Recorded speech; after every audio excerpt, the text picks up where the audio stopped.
Hey Shri, cut this Mello drama. നിങ്ങൾ തൽക്കാലത്തേക്ക് 2 ആഴ്ച പാലക്കാട് നിൽക്കുക. അമ്മയോടൊന്നും ഇപ്പോൾ വിട്ടു പറയണ്ട. കാര്യങ്ങളൊക്കെ സോർട്ട് ചെയ്യാൻ ശ്രമിക്കുന്നുണ്ടെന്ന് പറഞ്ഞാൽ മതി. നമ്മൾ പൈസ എങ്ങനെ അടയ്ക്കുക ഹരി? അടയ്ക്കാതെ പറ്റില്ലല്ലോ.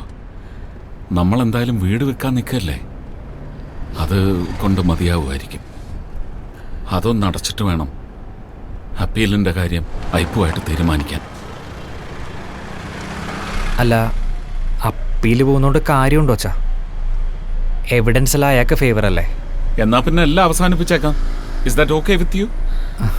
സോറി. ഇവനൊക്കെ ഡോണ്ട് വറി, എന്ത് വന്നാലും പുറത്തിറങ്ങരുത്. ഓക്കെ?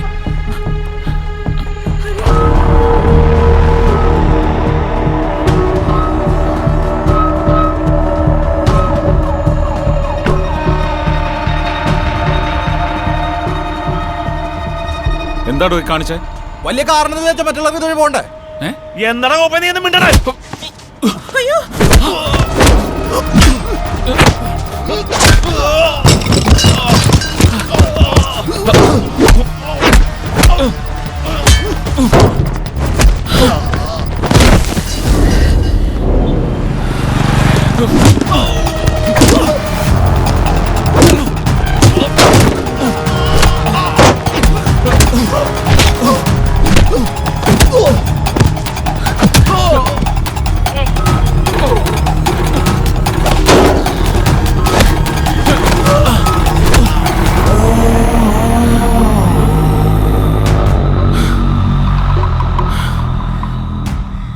സർ, ഈ കേസിൽ എല്ലാ പ്രോട്ടോകോൾ മര്യാദകളും പാലിച്ചുകൊണ്ടാണ് ഞാൻ അന്വേഷണം പൂർത്തിയാക്കിയത്.